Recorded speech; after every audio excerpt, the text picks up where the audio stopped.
बिस्मिल्लाहिर्रहमानिर्रहीम। अस्सलाम वालेकुम। Welcome to another video of online lecture series.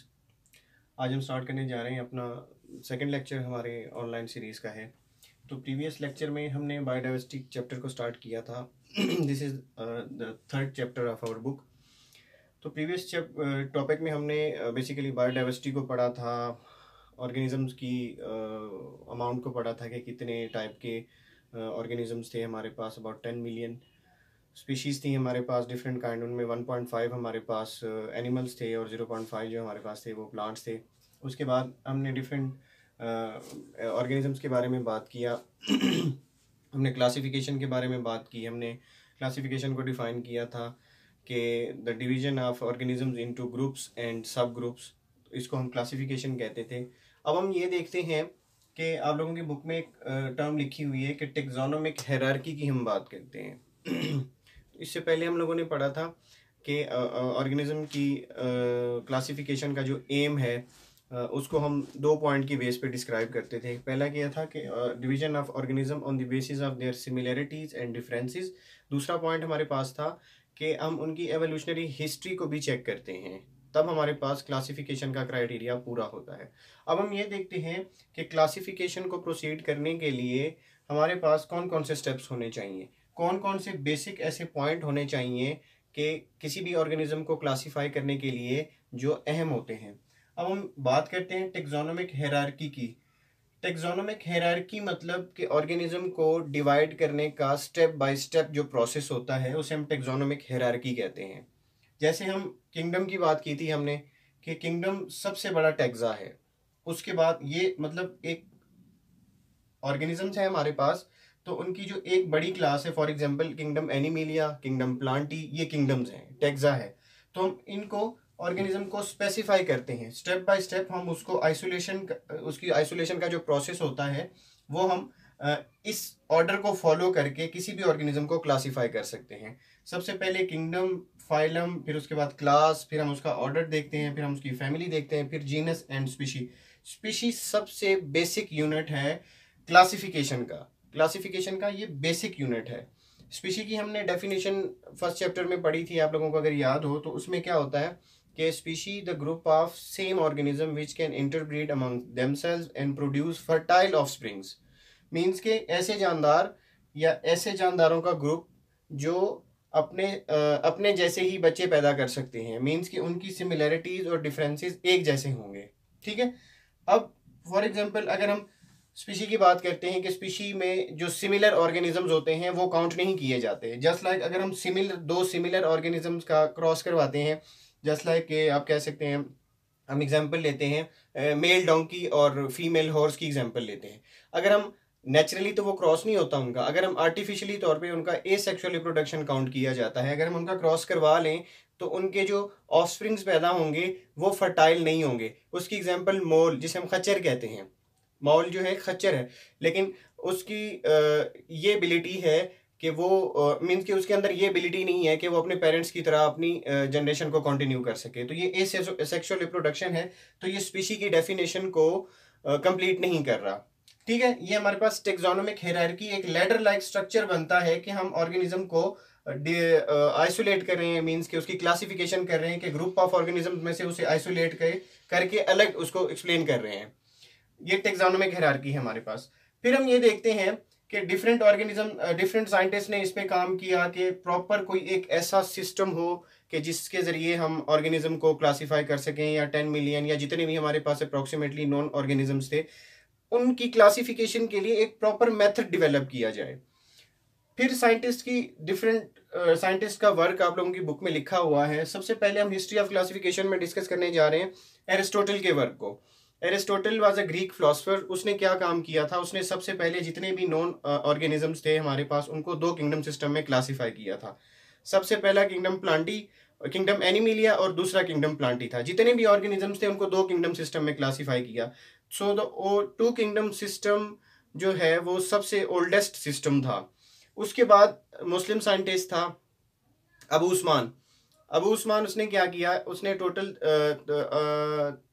350 species of animals को स्टडी किया। बेसिकली उसने आंट्स को स्टडी किया, आंट्स के की कैरेक्टरिस्टिक्स को स्टडी किया था। उसके बाद थर्ड साइंटिस्ट था हमारे पास इब्न रुश्द। इब्न रुश्द ने क्या किया, एरिस्टोटल की एक बुक थी दी एनिमा, तो जो एरिस्टोटल ने सोल पे लिखी थी, रूह पे लिखी थी, मींस के उसको ट्रांसलेट किया अरबी में, अरबी में उसकी ट्रांसलेशन की। उसके बाद डिफरेंट साइंटिस्ट आते रहे और इस क्लासिफिकेशन के सिस्टम को मॉडिफाई करने के लिए वर्क करते रहे, लेकिन प्रॉपर सिस्टम डेवलप नहीं हुआ। वही ओल्ड सिस्टम था, टू किंगडम सिस्टम क्लासिफिकेशन पे काम करते रहे आहिस्ता आहिस्ता। सबसे पहले जो बेस थी टू किंगडम सिस्टम क्लासिफिकेशन की, वो तो एरिस्टोटल ने रखी थी कि किंगडम एनिमिलिया और किंगडम प्लांटी। तो किंगडम एनिमिलिया और किंगडम प्लांटी को किस बेस पे डिवाइड किया गया था, कि इन दो किंगडम की जो बेस थी वो किस बुनियाद पे थी।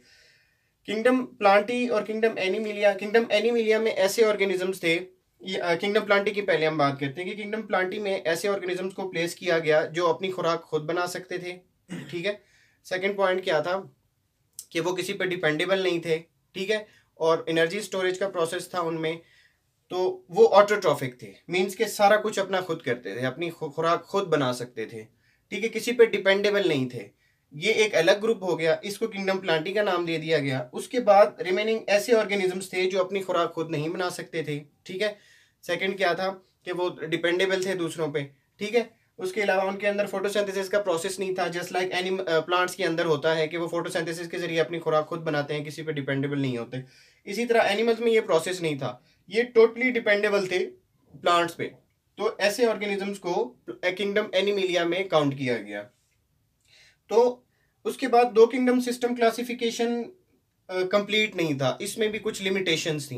अब लिमिटेशंस क्या थी, स्टिल मतलब कि जो फंजाई, बैक्टीरिया और एल्जी लाइक ऑर्गेनिजम्स थे, उन सबको किंगडम प्लांटी में काउंट किया जाता था, क्योंकि इनके कुछ कैरेक्टरिस्टिक्स किंगडम प्लांटी की तरह ही थे, मीन्स के प्लांट्स की तरह ही थे, तो इनको किंगडम प्लांटी में ही कंसिडर किया जाता था। फिर उसके बाद इसका ड्रॉबैक क्या था, इसकी लिमिटेशंस क्या थी, कि with the time being Euglena like organisms developed हुए, मतलब कि उनको डिस्कवर किया गया, साइंटिस्ट ने उसको डिस्कवर करने के बाद ये देखा गया कि ऐसे इस ऑर्गेनिज्म की कुछ खसूसियात ऐसी थी जो किंगडम एनिमिलिया से मिलती थी, और कुछ खसूसियात ऐसी थी जो किंगडम प्लांटी से मिलती थी। मीन्स के इनके अंदर क्लोरोफिल था, क्लोरोफिल प्लांट्स के अंदर होता है, जिसको यूज करके प्लांट फोटोसिंथेसिस करते हैं और अपनी खुराक खुद बनाते हैं। फिर उसके बाद क्या हुआ, क्लोरोफिल होने के बावजूद भी इन ऑर्गेनिजम्स में ये कैपेबिलिटी थी कि ये अपनी खुराक खुद नहीं बना सकते थे। ये इनकी तरह, एनिमल की तरह हेटेरोट्रॉफिक थे कि अपनी खुराक खुद नहीं बना सकते। तो ये प्रॉब्लम थी, अब ये लिमिटेशंस थी, ये ड्रॉबैक था इसका कि इस ऑर्गेनिज्म को कहाँ पे प्लेस किया जाए। ना इस कैटेगरी में इसकी जगह बन रही थी, ना इस कैटेगरी में इसकी जगह बन रही थी। तो टू किंगडम सिस्टम क्लासिफिकेशन जो था वो फेल हो गया। मीन्स कि अब ये जरूरत पड़ गई कि अब इस तरह के ऑर्गेनिज्म को कहाँ पे रखा जाए।